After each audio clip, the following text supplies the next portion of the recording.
Vaksin mRNA pertama di China telah disetujui untuk penggunaan darurat karena para ahli mengeluarkan peringatan pandemi. Dalam sebuah laporan oleh Jiemian News, Xiao Group mengumumkan pada tanggal 22 Maret bahwa vaksin COVID-19 mRNA mereka, SYS6006, telah disetujui untuk penggunaan darurat di China.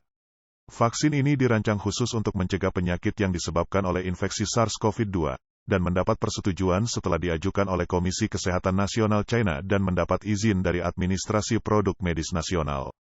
China sebelumnya telah memberikan lampu hijau untuk 13 vaksin yang diproduksi secara lokal, termasuk vaksin yang tidak aktif, vaksin protein rekombinan, dan vaksin vektor virus.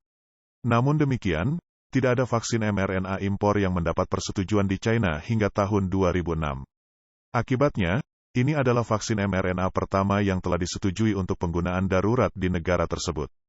Perlu dicatat bahwa pada hari yang sama ketika vaksin tersebut disetujui, Securities Times China mengutip para ahli dari Komisi Kesehatan Nasional yang memperingatkan bahwa pandemi COVID-19 belum hilang di daratan China.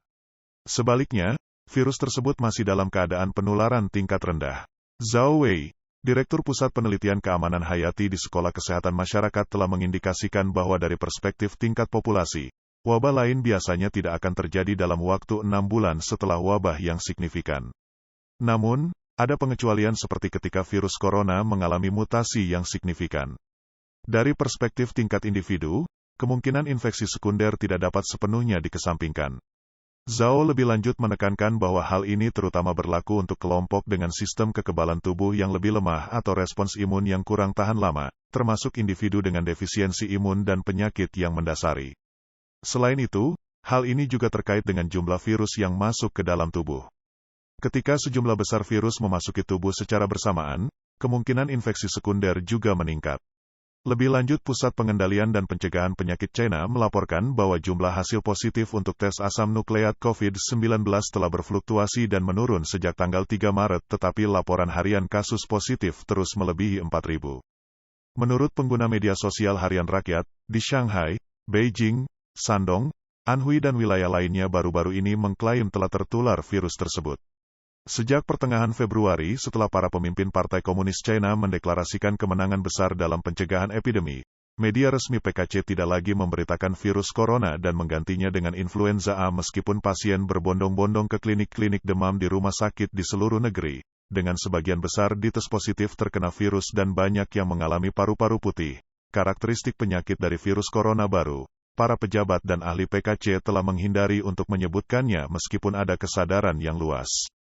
Berdasarkan informasi yang disebutkan di atas, netizen China berspekulasi bahwa ini bisa menjadi strategi untuk memengaruhi opini publik dan mempersiapkan peluncuran vaksin mRNA baru. Menurut The Sound of Hope, pengguna media sosial di daratan telah secara aktif mendiskusikan topik ini, tetapi sebagian besar komentar mereka telah dihapus. Namun, para ahli kedokteran telah sampai pada konsensus bahwa setelah 3 tahun berurusan dengan epidemi ini, masyarakat secara keseluruhan tidak lagi normal. Seorang netizen mengatakan, ambil contoh wabah flu musim semi yang baru-baru ini terjadi, yaitu influenza A. Ketika pergi ke klinik demam di rumah sakit, tidak hanya diperlukan tes darah, tetapi juga tes untuk influenza A dan B, yang mana sebelumnya hanya diperlukan tes darah untuk demam. Obat-obatan juga tidak tersedia dan orang-orang mencari obat penurun panas di mana-mana. Obat untuk orang dewasa mustahil untuk dicari, obat anak-anak dijual dengan harga selangit, seperti menimbun Lianhua Qingwen dan Favipiravir selama pandemik COVID-19. Pertanyaannya adalah, apakah Lianhua Qingwen efektif? Apakah masih efektif? Ini benar-benar tidak masuk akal dan abnormal di era epidemi ini. Menurut netizen lain, rumah sakit masih kewalahan, terutama klinik demam yang menerima gelombang besar pasien dengan demam, muntah, dan batuk, dan itu sulit untuk menentukan apakah mereka menderita influenza A atau COVID-19.